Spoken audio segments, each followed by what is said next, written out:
এই cute jar ক্যান্ডেলটা আমি কিভাবে বানিয়েছি তা থাকছে আজকের এই ভিডিওতে। আমার এই ভিডিওটি যদি আপনাদের কাছে ভালো লেগে থাকে অবশ্যই নতুন নতুন টিপস পেতে আমার পেজটাকে ফলো দিয়ে রাখবেন। তো চলুন ভিডিওটা শুরু করা যাক। প্রথমে আমি এই ছোট মোলটাতে ফ্লাওয়ারগুলোর জন্য সাদা মোমটা সিলেক্ট করেছি। তো জার ক্যান্ডেলের যে উপরের ডিজাইনটা হবে সেই ডিজাইনটার জন্য আমি এই ছোটো ছোটো ফুলগুলো আর কি বানাচ্ছি। তো ফার্স্টে আপনারা দেখতে পাচ্ছেন একটা পরিষ্কার ড্রপার দিয়ে কিন্তু আপনারা এইভাবে আমার মতো ট্রিক্সটা কাজে লাগাতে পারেন সুন্দরভাবে। খুব ফ্লাওয়ারটার ফিনিশিংটা কিন্তু খুব সুন্দর আসে। আপনি যদি পাত্রে একেবারে ঢেলে দেন তাহলে কিন্তু নিচে পড়ে যাওয়ার সম্ভাবনা থাকে, এই জন্য ড্রপারটা ইউজ করতে হয়। আমি এখানে প্যারাফিন ওয়াক্স অথবা অন্য কোনো ওয়াক্স ইউজ করি না, আমি শুধু সোয়া ওয়াক্সটা ইউজ করি, কারণ এটা দিয়ে অনেক বেটার ফিনিশিং আসে এবং আপনার ক্যান্ডেলটা দেখতে অনেক সুন্দর লাগে।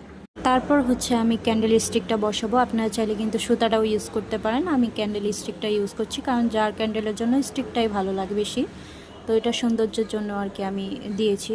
তো এখন আমি এগুলোকে আনমোল্ড করব, ছোটো ছোটো ফুলগুলো। এর সাথে আমি পিঙ্ক কালার যেটা ওটা আমি বানিয়ে রেখেছি আগে থেকেই। আপনারা কিন্তু পছন্দ মতো কালার মিক্স করে তারপর এই ছোটো ছোটো ফ্লাওয়ারগুলো বানাতে পারবেন। তারপর আমি হিট গান দিয়ে প্রথমের যে সাদা মোমটা আছে ওটা আমি একটু হালকা গলিয়ে নিই, কারণ ছোট ফুলগুলো বসানোর জন্য এটা খুবই ইম্পর্টেন্ট।